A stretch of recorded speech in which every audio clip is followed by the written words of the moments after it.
Benvenuti a Noi Chiesa Diocesi Liguri, la trasmissione voluta dagli uffici per le comunicazioni sociali delle diocesi della regione ecclesiastica Ligure, realizzata con il contributo dei mezzi di informazione sul territorio.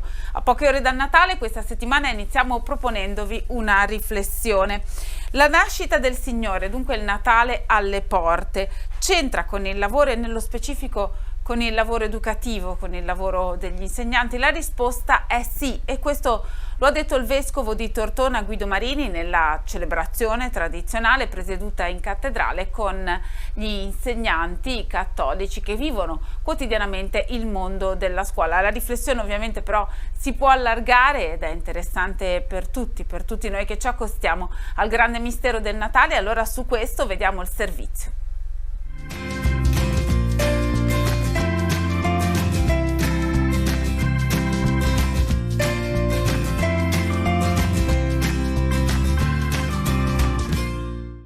Anche quest'anno si è tenuto il tradizionale scambio di auguri tra gli insegnanti cattolici della diocesi e il vescovo di Tortona. L'occasione, infatti, è stata la Santa Messa che Monsignor Guido Marini ha presieduto lo scorso 13 dicembre in cattedrale. Ha a che fare questo anche col nostro essere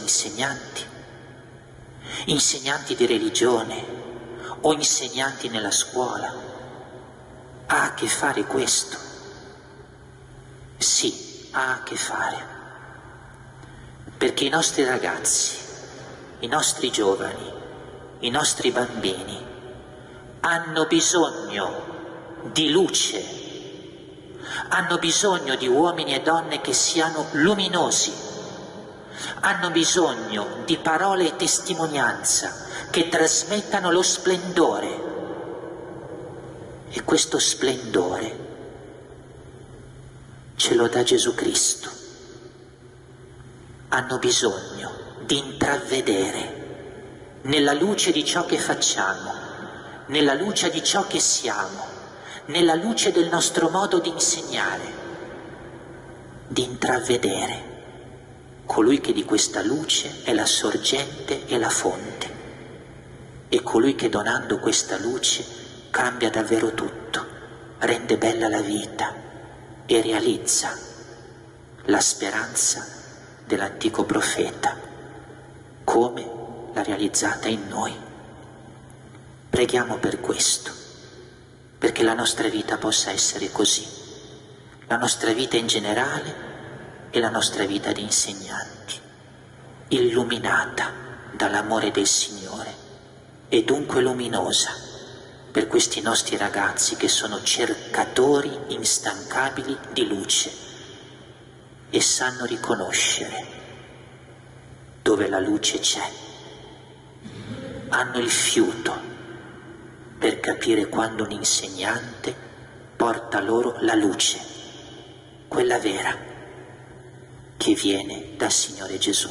L'appuntamento, che avviene annualmente, è stato organizzato dall'Ufficio Diocesano per la Pastorale Scolastica, di cui era presente il direttore Don Luca Ghiacci. Grazie, mi sembra una parola un po' inflazionata, ma una parola molto cristiana. Grazie perché è bello questa sera trovarci insieme attorno all'altare gli insegnanti che credono in Cristo, non solo gli insegnanti di religione, proprio il corpo insegnante cristiano. È bello perché ci ritroviamo davanti a Gesù Maestro, lo vogliamo adorare, lo vogliamo ascoltare e vogliamo ascoltare anche la parola del pastore. È un compito difficile il nostro, io non sono più insegnante come voi, però mi ritengo ancora nella categoria. È un compito difficile perché sono tante le sfide, però è un compito avvincente. I ragazzi specialmente che sono sempre una sfida e un tesoro, mai un problema. L'ascoltiamo volentieri, preghiamo con lei, chiediamo la sua preghiera, di cui abbiamo tanto bisogno. Ancora grazie, Salvezza. Ora apriamo un'ampia pagina dedicata anche in questo caso in realtà ad iniziative di carattere educativo che coinvolgono ragazze e ragazzi delle diocesi della Liguria. Iniziamo da Genova e andiamo nel cuore del centro storico di Genova, in particolare in una delle traverse di Via Pre, dove dalla fine degli anni '80 ha sede il centro di aggregazione La Staffetta, un centro di aggregazione che tutti i pomeriggi si prende cura delle bambine e dei bambini che vivono appunto in questo quartiere. Si tratta di una trentina di bambini iscritti che sono per lo più stranieri, i cui genitori appunto lavorano in questa zona. Il centro aggregativo La Staffetta apre dopo la scuola e chiude attorno alle 18:30, ma gli educatori della cooperativa sociale Il Melograno, che fa parte della rete Auxilium e che appunto offrono questo servizio alle bambine e ai bambini, hanno constatato che c'è un bisogno diverso e allora vogliono provare a realizzare un progetto e ad allargare l'orario di apertura del centro. Ma su tutto questo vediamo il nostro servizio.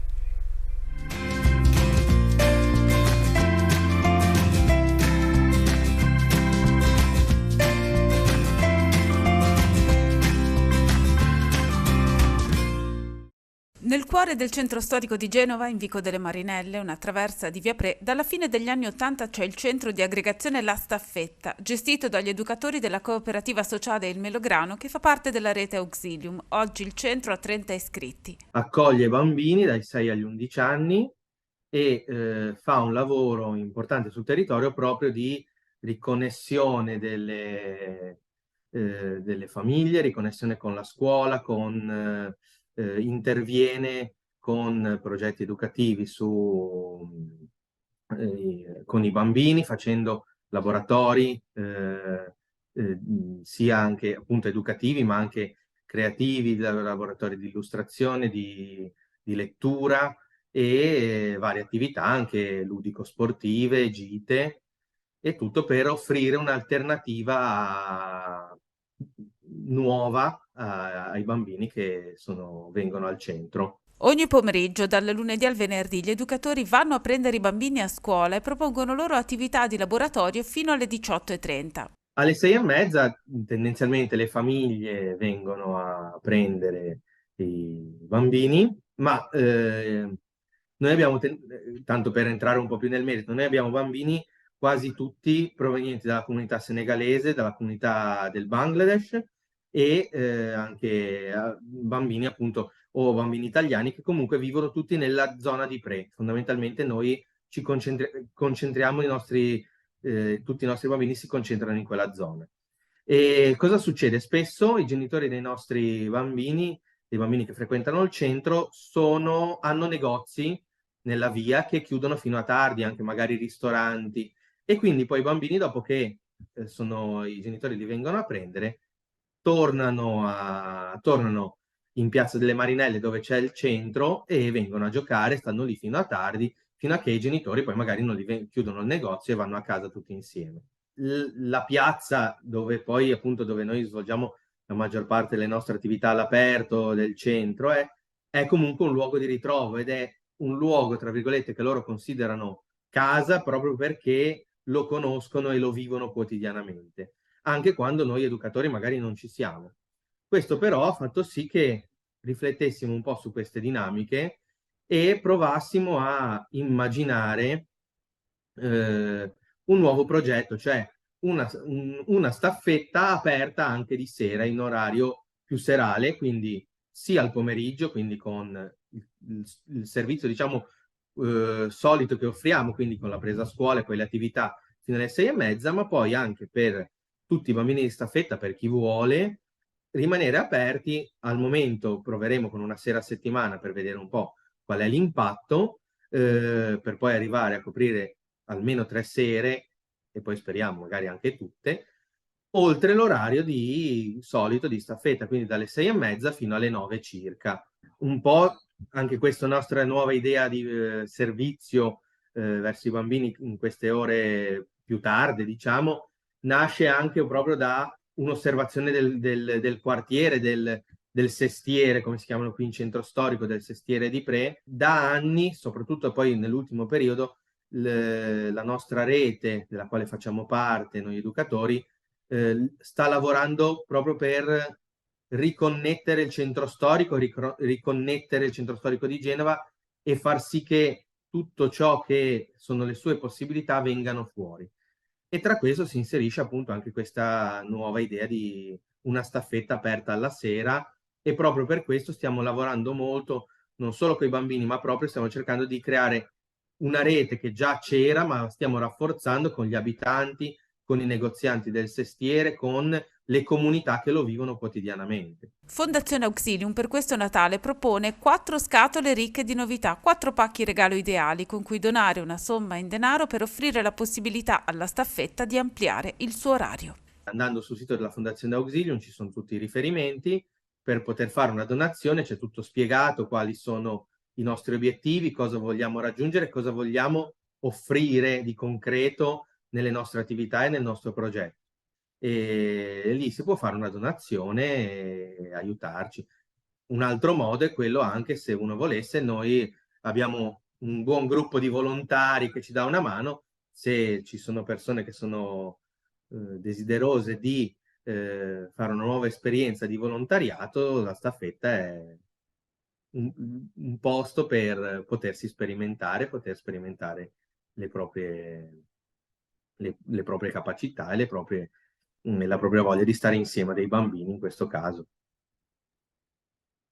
Ora parliamo di un'altra iniziativa di inclusione e da Genova ci spostiamo a Savona perché i volontari di Caritas e dell'Ufficio Missioni e Immigrazione per il secondo anno hanno proposto un progetto appunto di inclusione che ha riguardato le scuole pubbliche del territorio savonese, ed in particolare della città di Savona. Questo progetto si è gemellato con una iniziativa analoga portata avanti da Caritas Ragusa e a Savona c'è stato un convegno nel corso del quale i dettagli dei 2 progetti sono stati illustrati alla città.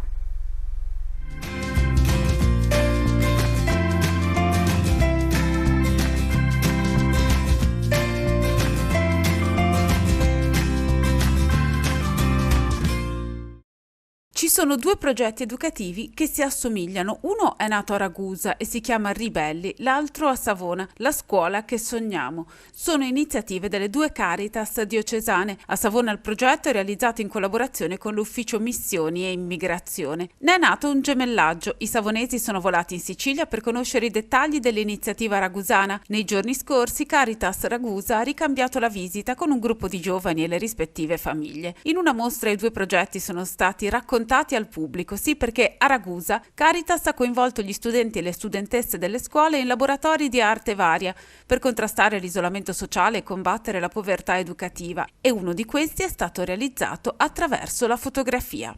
La mostra è stata realizzata attraverso dei professionisti che hanno direttamente seguito i ragazzi. Quindi poi sono stati i ragazzi che con delle macchine fotografiche, ma anche banalmente con i cellulari in loro possesso, quello che si fa quotidianamente, che hanno fatto degli scatti, andando in luoghi simbolo delle città della nostra diocesi, in luoghi e in contesti in cui magari abitualmente non si va, non noti, non conosciuti. Per questo richiamiamo il concetto della bellezza, fare in modo che quei luoghi possano essere riscoperti, possono essere anche valorizzati, ripuliti anche da tutto ciò che nel periodo magari l'uomo non si è più preoccupato di rimuovere. Hanno partecipato al laboratorio 12 ragazzi e anche qui la bellezza è stato il coinvolgimento di ragazzi di una nostra fascia rurale, la cosiddetta fascia trasformata, periferica, sulle coste del Ragusano, in cui ci sono insediamenti agricoli ma vivono tante famiglie, di contesti urbani ma dei quartieri del centro storico, quindi questa integrazione tra zone rurale e centro storico che insieme a dei professionisti i ragazzi hanno realizzato delle cose impensabili. Anche i professionisti stessi sono stati entusiasti e sono rimasti meravigliati da ciò che sono riusciti a fotografare, a scattare,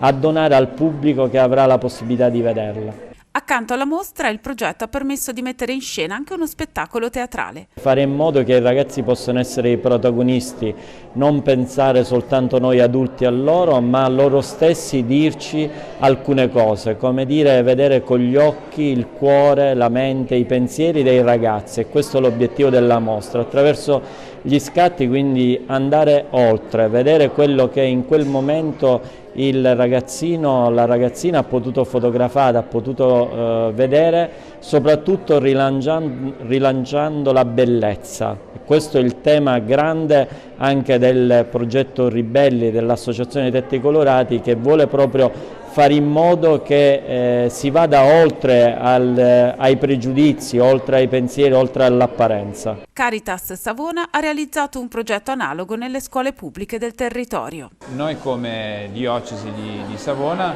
e come ufficio missioni e migrazioni alla scuola Migrantes abbiamo anche noi fatto un progetto simile, anche se più piccolo, di supporto didattico alle scuole pubbliche per i bambini, per i minorenni, i bambini stranieri. È la seconda annualità che portiamo avanti. La prima annualità è stata nello scorso anno scolastico, da marzo a giugno, con un 47 studenti stranieri supportati e aiutati nello studio delle materie scolastiche dai nostri volontari. Quest'anno abbiamo riproposto il progetto e abbiamo avuto un ritorno molto più importante a livello numerico, perché sono 145 gli studenti stranieri minorenni che i nostri volontari in vari istituti scolastici del Comune di Savona stanno seguendo. E poi ci sono le ragazze e i ragazzi che si danno da fare per gli altri. Adesso da Savona andiamo alla Spezia per scoprire l'iniziativa che hanno realizzato le studentesse e gli studenti dell'Istituto Cappellini Sauro della Spezia, che hanno realizzato una raccolta solidale di generi alimentari per l'Emporio della Solidarietà, il punto di distribuzione alimentare che viene portato avanti dai volontari di Caritas La Spezia. Vediamo.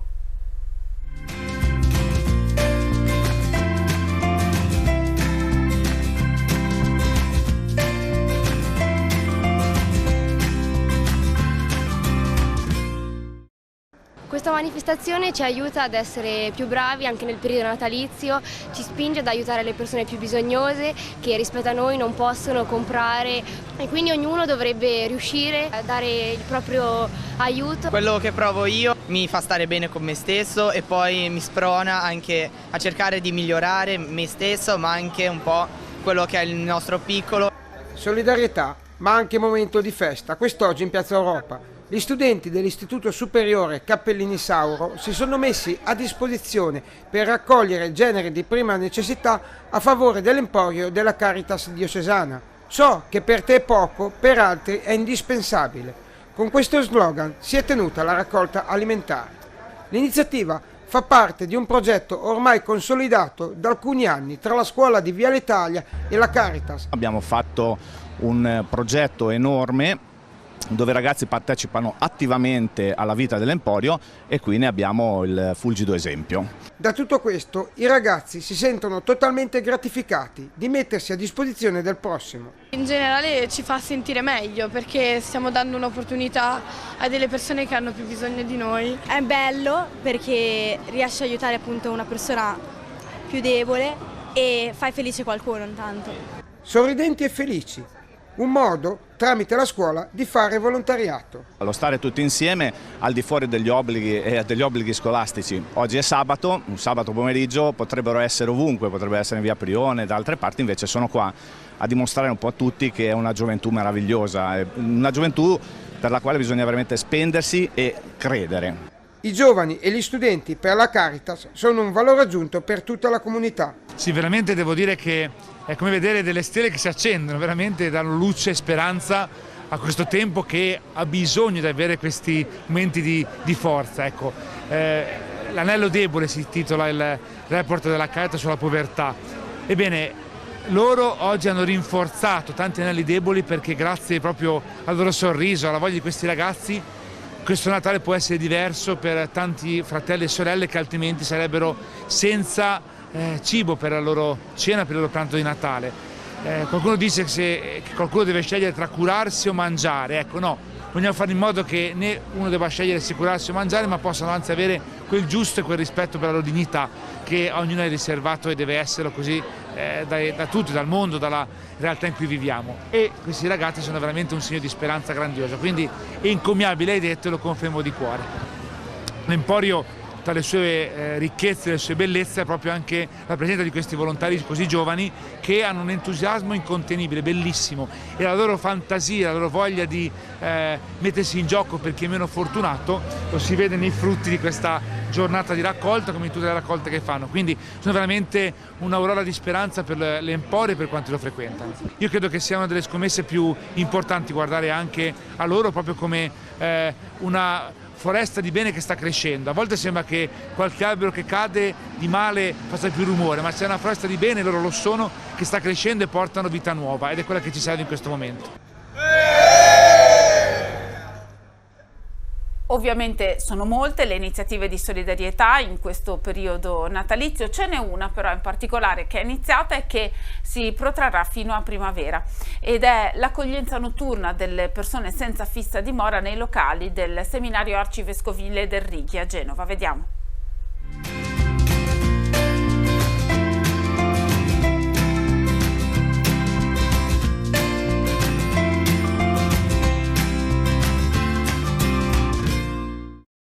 Ci stiamo avviando verso il Santo Natale e come ogni anno nel tempo di Avvento vengono proposte anche delle iniziative di carità in condivisione con la Caritas. Nel caso specifico della Diocesi di Genova, che cammino state facendo, portando avanti anche in collaborazione col seminario? Allora, il seminario già dall'anno scorso e quest'anno ancora di più, e in contemporanea con l'emergenza ucraina, che il seminario ha messo a disposizione un'ala della nostra casa di accoglienza in un intero piano, però noi non ci siamo sentiti di dire di no all'emergenza freddo. Noi sappiamo che dal 1 dicembre al 30 marzo tutti gli anni la Diocesi di Genova cerca di predisporre situazioni abitative per togliere le persone dalla strada che sarebbero altrimenti a rischio morte. Insomma, non lasciamoci impressionare solo nel momento in cui nasce la notizia di un senza tetto che muore di freddo, ma cerchiamo di prevenire, di dare dei posti caldi anche a chi ha deciso di vivere per strada, perché poi tanti hanno deciso. Che cosa è successo? È successo in collaborazione con la Caritas e con le cooperative di Auxilium del Melograno. Il seminario ha dato a disposizione uno spazio, ma non solo uno spazio, ma anche una collaborazione. I seminaristi fanno una settimana al mese, si prendono loro carico dei turni notturni, perché è tutto fatto sul volontariato, sono pochi gli operatori naturalmente che si occupano di questo. C'è un'accoglienza dalle 7 alle 9:30 in seminario, si offre qualcosa di caldo, se qualcuno non ha mangiato c'è anche qualcosina da mangiare, un letto caldo e naturalmente il mattino dopo poi le persone devono ripartire, perché poi comunque loro stessi preferiscono vivere in strada a meno che non ci sia neve, non ci sia una temperatura veramente, veramente polare. E questo per completare un po' un progetto di tipo pastorale sul nostro seminario, che diventa un luogo di pastorale per la carità, di pastorale per giovanile e di pastorale soprattutto per la spiritualità, cioè collegare il fatto della scelta di vita, il fatto della trovare nella preghiera il Signore con una spiritualità incarnata che incontra soprattutto i più poveri, ma non solo i più poveri, perché poi noi ospitiamo naturalmente convegni, ospitiamo tutte le attività pastorali della diocesi, ospitiamo attività giovanili come possono essere incontri scout, di Comunione e Liberazione, dell'Azione Cattolica e di tanti altri movimenti che a volte hanno bisogno semplicemente di una sede, di un luogo dove incontrarci. Questo diventa il seminario, quindi un posto centrale dove i futuri preti si preparano a essere inseriti nel popolo di Dio con una forte spiritualità, agganciati al Signore, ma anche incarnati al popolo di Dio. Mediamente quanti sono le persone che si rivolgono a voi per avere un rifugio, un tetto sotto il quale dormire? Beh, questo è coordinato naturalmente da Caritas, che coordina il nostro luogo del seminario con tutti gli altri luoghi che sono a Genova. E noi abbiamo 23 posti per uomini o per donne, che sono la stragrande maggioranza in posti singoli con bagno e che vengono quasi, direi, personalizzati da parte della Caritas a queste persone, le quali sanno di avere una casa. Dobbiamo dire che molti arrivano lì e gli sembra di essere in paradiso, cioè quando mai hanno avuto una casa e un bagno tutto per loro. Forse con qualcuno di loro si può iniziare anche un percorso, diciamo così, di riavvicinamento e di riappropriazione della propria vita, della propria libertà, che purtroppo non è solo stare sotto un ponte, ma potrebbe essere qualche cosa di più. Rimane un rapporto, appunto lei diceva prima l'importanza nella formazione anche dei seminaristi verso il sacerdozio di questo incontro con una realtà incarnata, ecco, rimane poi un rapporto anche oltre quello che può essere il rifugio per una notte. Sì, direi che poi anche i seminaristi stessi riescono qualche volta a stabilire, perché poi naturalmente ci deve essere anche dall'altra parte la disponibilità, però tante volte riescono a stabilire un rapporto umano, un dialogo con queste persone qua, e intanto li forma il futuro prete a trovare il Signore in ogni persona, anche laddove ti sembra che non ci sia niente da fare, ma dietro ogni persona c'è veramente il volto di Cristo. E poi effettivamente può aprire una relazione, un rapporto, cosa porterà non lo sappiamo, però questo viene vissuto sì, non solamente come una cosa burocratica, ma tocca poi un po' il cuore dei seminaristi, e questo è una cosa molto bella. Ora torniamo in pieno clima natalizio e andiamo a Chiavari, dove i bambini e le bambine della scuola Maria Luigia, circa 200 in tutto, al netto delle influenze che hanno colpito anche queste classi scolastiche, ovviamente, dicevamo, i bambini e le bambine hanno realizzato anche quest'anno il presepe vivente nel cuore del centro storico chiavarese. Vediamo.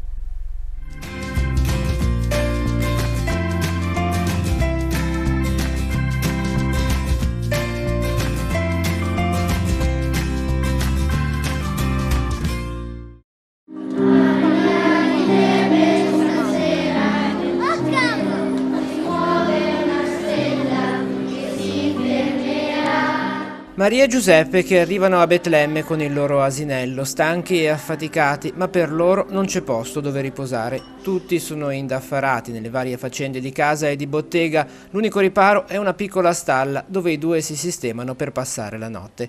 È il racconto di ciò che accadde nella notte di Natale più di 2000 anni fa, quello che gli allievi dell'Istituto Maria Luigia di Chiavari anche quest'anno hanno messo in scena con il presepe vivente. Sono parecchio tempo che i ragazzi e gli insegnanti e anche devo dire anche i genitori, perché vedete alcuni genitori qui che stanno preparando i banchetti, ci hanno messo del loro, si stanno preparando a questo avvenimento che è un'occasione per prendere coscienza di quello che è successo a Natale, cioè di quell'avvenimento che ha cambiato la storia e che ci ha raggiunto fino ad oggi. Qui sono rappresentati i mestieri, perché Gesù è venuto nella vita normale delle persone a far compagnia alla vita normale delle persone.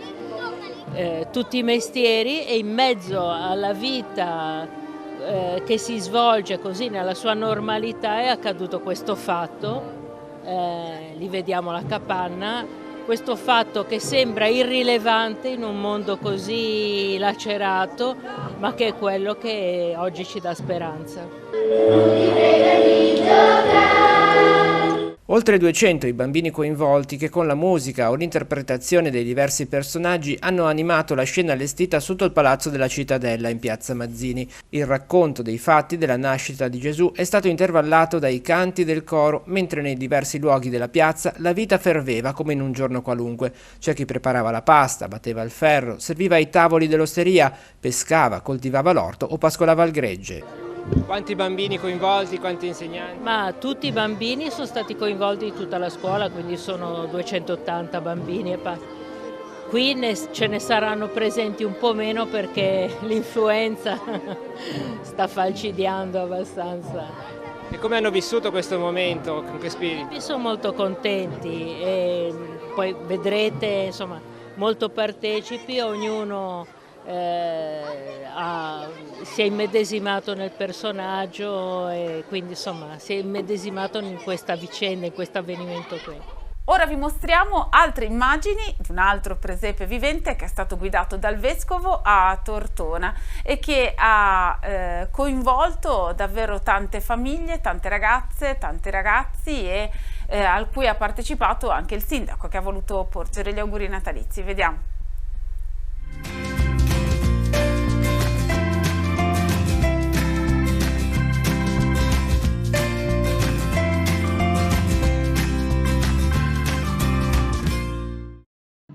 Erano circa 150 i bambini che a Tortona domenica hanno preso parte al presepio vivente organizzato dalle parrocchie della città.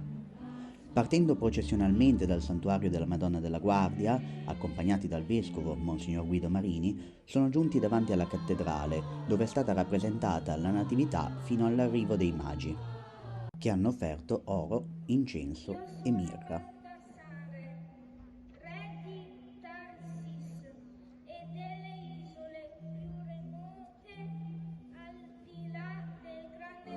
Annuncio di novità.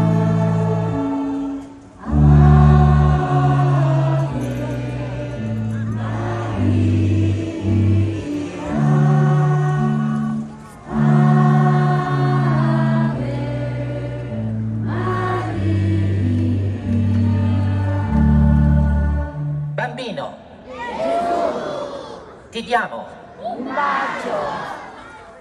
Ti diamo Un abbraccio. Ti diciamo sì! Al termine, il vescovo ha impartito la benedizione ai bambinelli che i giovani hanno portato per i loro presepi. e la benedizione di Dio Onnipotente, Padre e Figlio e Spirito Santo discenda su di voi e con voi rimanga sempre. Amen. Noi gli portiamo delle cose, gli portiamo anche noi stessi, ma lui ci dice questa parola che è la più bella che esista: tu sei il mio tesoro, lo dice a ciascuno di noi. Allora vi auguro anche questo, che tutti noi possiamo sentire vicino a questa culla dove c'è il bambino Gesù la parola che lui ci rivolge: tu sei il mio tesoro. Tutti insieme noi bambini, forte, Tu sei. Anche voi grandi. Tu sei.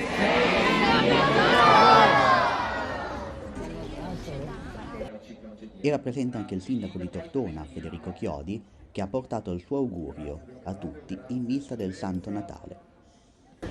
Veramente i più sentiti, i più cari auguri di Buon Natale a tutti voi. Passatelo bene con le vostre famiglie, con la vostra spiritualità e con le nostre tradizioni.